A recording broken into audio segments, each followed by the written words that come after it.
hundreds of people.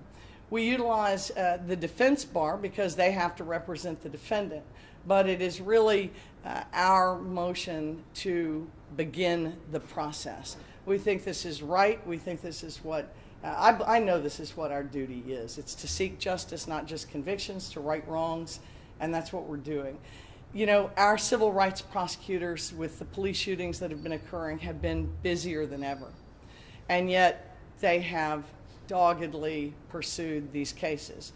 And with the help of other lawyers in our post-conviction sections, we're getting to the bottom and the depth and breadth of Gerald Goines' corruption. The rest of the investigation continues, even through COVID, and we look forward to bringing the public additional facts about Harding Street, about the squad involved, and continuing the process of clearing people who've been wrongfully convicted. I'm sure it's been frustrating having to go back and do all these cases over again. Talk a little bit about that, I guess. Well, I've made a very clear record in this city that we need more prosecutors. The sheer volume of cases is just overwhelming. Any law firm, any managing partner, anybody running a governmental organization like this one understands lawyers can only work so many cases at a certain rate. So the public, I think, is concerned about delay in these cases. And I think that when we have to review old cases on top of handling the current investigation of Harding Street, and each day new cases roll in, just putting a huge strain on our lawyers. They're up to the task, but with more lawyers, I think we can do more good. And so that's what my pitch has been all along. Do you still need more information from Houston police on these cases, or even the Harding Street, I guess, case? Chief Acevedo and his entire team have been very cooperative. They have helped all the way along. They are, of course, not involved in this part of the investigation. This is our part, but they have been cooperative, and I want to extend my thanks. I think you can look around at other cities where police chiefs and district attorneys clash on police shootings, and I think in this town it's fortunate that we have law enforcement leadership that's sensitive to the impact of the government's actions when a citizen dies in an encounter with a police officer. Likewise, I'm sensitive to the understanding that the community wants answers. We're evidence-based. We have to first get all the evidence. That takes the police a while. Just like we don't have enough prosecutors, they say they don't have enough police officers. I understand. Nevertheless, I ask for the public's patience.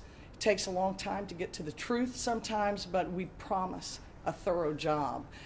These 91 cases plus the other 73 illustrate that commitment in action, that regardless of what the demands on our staff are, we're going to continue to pursue justice for anybody who was wrongfully convicted by Gerald Goines, Stephen Bryant, or anybody else who's involved in this investigation. Tell me a little bit more about the nature of these cases and when they occurred. Yes.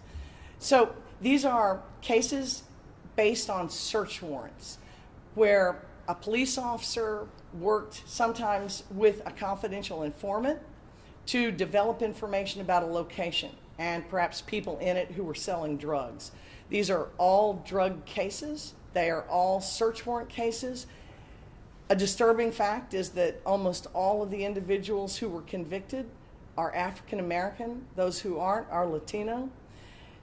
It's pointedly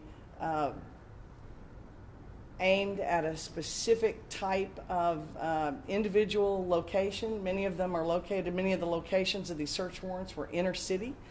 And so former Officer Gerald Goines certainly had a pattern and a practice. And because we know that the information and the evidence shows that it's false in the Harding Street case, we reviewed everything back to 2008 where he was the affiant on these warrants. And we are presuming that his testimony was false. We're giving that benefit of the doubt to the convicted defendants. And we're starting the process of relief. This is not always actual innocence. Drugs were found in many of these houses, but we'll just have to see where the facts go in each case. What we want to do is clear them. That's what I believe our duty is. Cases going back to 2008. These ones are. Where he was the affiant on a search warrant. Okay, and but why these 91 first? I can't hear you. Why are you guys tackling these 91 cases out of everything you're reviewing? Out of everything you're reviewing, why tackle these 91 first? Oh, well, we didn't tackle them first. We tackled the 73 cases where he was the lone witness, because his credibility, from our perspective, viewing the evidence that we know, is bad.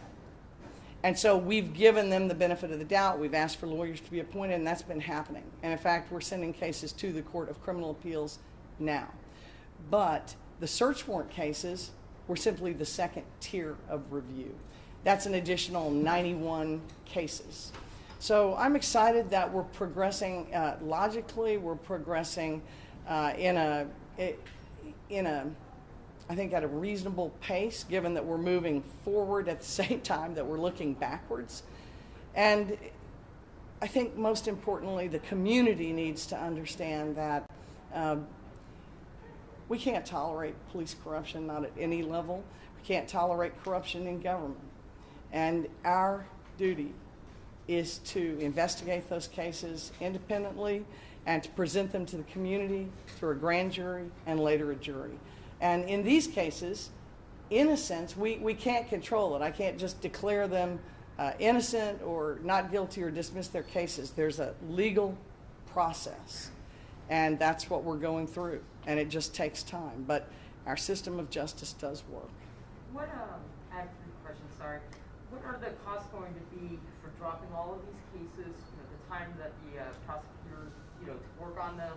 And do you foresee any civil lawsuits coming up afterwards? So 2 questions. What is the cost of the investigation? Yeah. What do you think? Okay. The estimated cost Well, the cost of this investigation to my office, I've got 350 lawyers or so, and I've got more than 20 of them working on former Officer Gerald Goines and Bryant's cases along with the rest of the squad. So that's a significant contribution of manpower. And, when we add up their salaries and the time spent, it's the most significant case our office is working on. And we're the 3rd biggest county in the country. So I would suggest the cost is tremendous in dollars. It's even greater when it comes to public perception and participation and trust in our justice system. If people don't believe in the system, they won't participate in it. They won't show up for jury service. They won't report crimes to the police, and we'll regress as a society. So it's important that they trust police and that they trust the district attorney's office to, in effect, investigate or police them. When it comes to civil lawsuits, we already know that in Harding Street there are multiple lawsuits, and that those lawsuits are for money damages, and that they are suing the Houston Police Department and the City of Houston. It's possible in these other cases, especially the cases of one-on-one witness cases where, such as the ones we dismissed from 2008, where we declared them actually innocent. I declared the Mallet brothers innocent. They have and can pursue compensation under the Tim Cole Act from the state of Texas. So I think it's possible that the state's going to have liability, the city can have liability. I certainly can't and don't speak for them, but we've met and discussed these issues, and I think they're aware of it. And how deep and broad that goes is really not known to me and not within my control. Are any of those folks are any of those folks in the group of the convictions that are going to be overturned, are they currently incarcerated? Good question. And if so, have any of them that we know of been tested or contract COVID-19? Okay. Well, these are old convictions for the most part. They range from a few days in jail as the sentence, even probation in some cases, to 16 years. everybody in these cases has been released from either jail or the penitentiary. Their health status is unclear to me. We need lawyers to find these people. Sometimes individuals who've been convicted no longer in town, available, et cetera. And so the very first part of the process is to find them. Of the total 164 cases that you guys were reviewing, how many have you dismissed so far, if any? I don't have the authority under law to dismiss them until the Court of Criminal Or Appeals. how many have been dismissed, I guess I should ask. None of them. None yet, okay. Right. Including the previous 73 as well? Right. I don't have the power under the law at this stage in the proceeding. When somebody's been convicted after a certain amount of time, both the court and the DA lose the ability to affect that case. We have to do it through a petition to the state's highest court called a writ. And that's what the defense is being asked to do. I actually can't represent the accused and the people of Texas who have been against the accused at the same time. It's a conflict of interest. So under the law, I just don't have the authority yet to dismiss the cases. But because I'm going to agree to relief, I believe that the highest court will grant relief in all these cases, and they'll come back to us, giving me the authority to then dismiss them. And that's then when that's when expunctions can begin. Josh Reese, or Rice, forgive me, Reese. I on the name, Reese. What did he mean on a press release where he stated, like, past 11 years, all of Goines' cases should be flipped? That's what we're doing. We're methodically reviewing one witness cases, search warrant cases, and last will be a group of cases where he played some role. His relevance will have to be determined. That's a separate review. I have one more question, just while I have you. Do you have anything on the David Dewhurst girlfriend? Are you going to continue charges on her? Or well, I'm going to stay with this issue. That's what I'm briefed on. Okay. And so I think we had Mary McFadden speak to a lot of you yesterday. So do you foresee having another press conference where you're announcing more cases? That'll be... I hope to give many more press conferences in the future, but I can't tell you how many more Goines cases that we'll have. I can tell you that we looked at cases where people could be in jail first and were in jail first, and those are the cases we first asked that lawyers be appointed. This group is all out of jail. And so the third group takes an even lower importance because we don't know the relevance of Goines in all his cases. And we've bookended our search so far to 2008 to 2018. But anybody who was previously convicted before 2008, as you know, we've encouraged the public to contact our office with any information that they might have.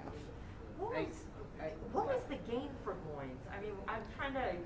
I can't speculate on that. Yeah. Thank you all so much. Thank you.